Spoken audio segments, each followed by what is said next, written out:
पानी में जैसे प्रतिबिंब दिखाई नहीं देता, खौलते हुए पानी में जैसे प्रतिबिंब दिखाई नहीं देता, वैसे ही क्रोध के समय सच को सच नहीं दिखाई देता।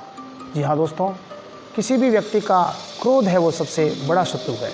यदि हमने क्रोध के ऊपर विजय प्राप्त कर ली तो निश्चित रूप से हम सभी गुणों को परिमार्जन करने में सफल हो गए। जी हाँ दोस्तों, ऐसी ही एक कहानी है स्विट्ज़रलैंड के एक वैज्ञानिक की। एक बार स्विट्ज़रलैंड के वैज्ञानिक बैरोमीटर के ऊपर कुछ प्रयोग कर रहे थे और उनका अनुसंधान बड़ा लंबा था।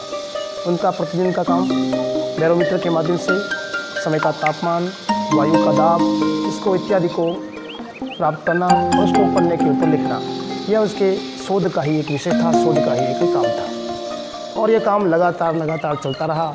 करीब 20 वर्षों तक उसने यह शोध कार्य किया और उसके पन्ने इकट्ठे होते रहे। वो अपने टेबल के ऊपर उसको जमाता रहा। एक बार की बात है, उस वैज्ञानिक महोदय की जो पुरानी नौकरानी थी वो एक सप्ताह के लिए छुट्टी पे चली गई। नई नौकरानी आई, वो भी अपना काम बदस्तूर जारी रखे हुए थी।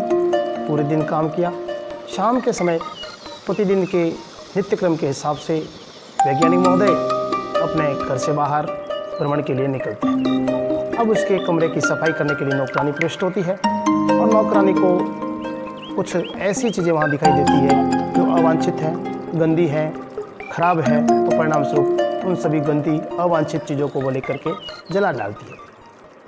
जब नियत समय पर वैज्ञानिक महोदय अपने कमरे में प्रविष्ट होते हैं तो उन्हें अपनी जो टेबल बिल्कुल साफ़ करीने से उसके ऊपर चादर लगी हुई दिखाई देती है और वहाँ कुछ सफ़ेद सादे पन्ने रखे हुए दिखाई देते हैं। महोदय बड़े प्रसन्न होते हैं अपने कमरे का वातावरण देखकर।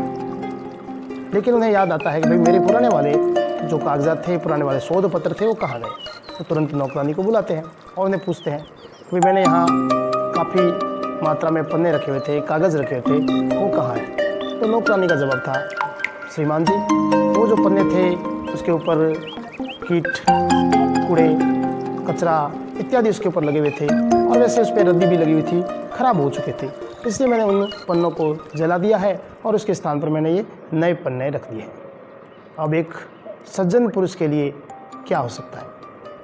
बस उसके सामने एक ही बात थी और अंततः उसने अपने सिर के ऊपर हाथ रखकर कहा, भगवान को यही मंजूर था। तो ये होता है किसी भी व्यक्ति विशेष के हृदय के वास्तविक गुणों की परख। जब किसी व्यक्ति ने अपने क्रोध के ऊपर विजय प्राप्त कर ली है तो निश्चित रूप से उसने अपने मार्ग को, जीवन के श्रेष्ठ मार्ग को चुन लिया है। तो मित्रों, ऐसे ही कुछ कहानी लेकर के आपके सामने प्रतिदिन मैं उपस्थित होता रहूँगा। लेकिन आप अवश्य मेरे चैनल ध्येय विथ विश्वनाथ थाने को लाइक, शेयर और सब्सक्राइब करें। थैंक यू, धन्यवाद।